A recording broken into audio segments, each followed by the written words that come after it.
आज हम बात कर रहे हैं वृंदावन के लोकप्रिय युवा कथावाचक इंद्रेश उपाध्याय और उनकी दुल्हन शिप्रा शर्मा की शादी के उस पहलू की जो सोशल मीडिया पर ट्रेंड कर रहा है।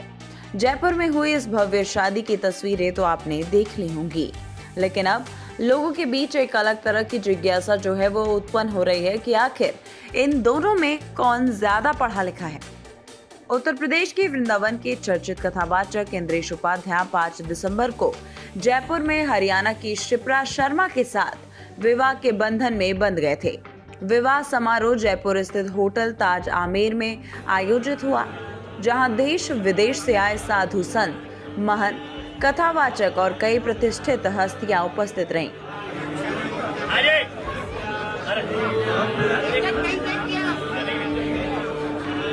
विवाह के फेरे सुबह 10 बजे से शुरू होकर दोपहर 1 बजे तक हुए। वहीं शाम को 6 बजे से लेकर रात तक आशीर्वाद समारोह और प्रीति भोज का आयोजन भी इसी स्थल पर किया गया। इस भव्य आयोजन में देश भर के साधु संतों, प्रमुख कथावाचकों और बॉलीवुड जगत की कई बड़ी हस्तियों को निमंत्रण भेजा गया था।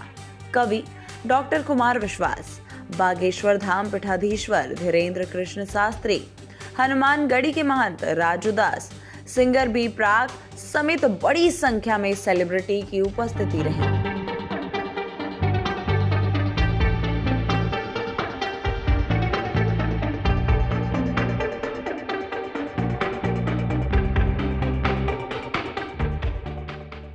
वृंदावन के रमणेती क्षेत्र में आने वाले इंद्रेश जी देश भर में कथा वाचन, भजन कीर्तन और श्री कृष्ण भक्ति के प्रचार के लिए जाने जाते हैं।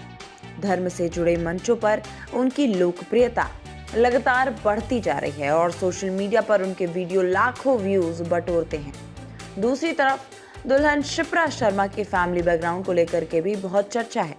शिप्रा मूल रूप से हरियाणा के यमुनानगर की रहने वाली हैं। हालांकि कुछ रिपोर्ट्स ये भी कहती हैं कि उनके परिवार की मौजूदगी पंजाब के अमृतसर में भी है। उनके पिता हरियाणा पुलिस में डीएसपी के पद पर रहे हैं और रिटायरमेंट के बाद भी परिवार का सामाजिक हैसियत सम्मानजनक मानी जाती है। शिप्रा और इंद्रेश जी के परिवार एक दूसरे को काफी लंबे समय से जानते थे और इसी रिश्ते ने समय के साथ विवाह का रूप ले लिया। इस शादी की एक खूबसूरत तस्वीर ये भी थी कि एक दुल्हा जन्म से ब्रजवासी है और दूसरी तरफ दुल्हन जो है उसके मन में ब्रज बसता है।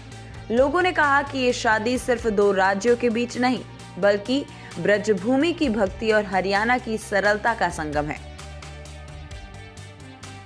विवाह के बाद सोशल मीडिया पर एक नई चर्चा जो है वो शुरू हुई कि आखिर इन दोनों में आर्थिक रूप से कौन ज्यादा संपन्न है।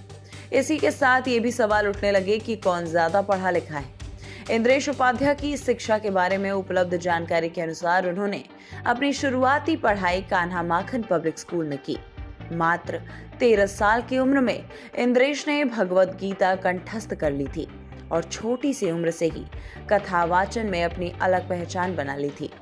धीरे धीरे वे अपने पिता के साथ भजन और कथा कार्यक्रमों में शामिल होने लगे और आज वे भगवान श्री कृष्ण की कथाएं सुनाने में सक्रिय हैं। वहीं शिप्रा शर्मा जो कि दुल्हन है, उनकी शिक्षा के बारे में मीडिया में बहुत सीमित जानकारी है।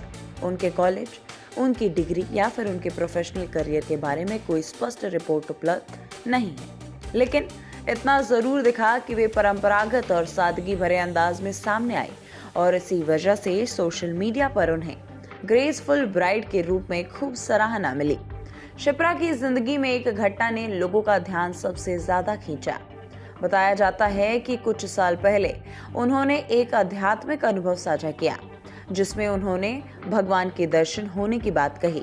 लोग कहते हैं कि यही वो क्षण था जब उनके भीतर भक्ति का एक अलग अध्याय शुरू हुआ। आज भी कई लोग ये बात मानते हैं कि उनके मन में राधा रानी का प्रेम, समर्पण और आस्था घर कर गई है। सोशल मीडिया पर ये तुलना लगातार चल रही है कि ये जोड़ी किस दृष्टि से संतुलित है। एक ओर सामाजिक प्रशासनिक पृष्ठभूमि, दूसरी ओर आध्यात्मिक सांस्कृतिक और पहचान। लोग इसे केवल 2 परिवारों का मिलन नहीं बल्कि 2 अलग अलग दुनिया के जुड़ने जैसा देख रहे हैं।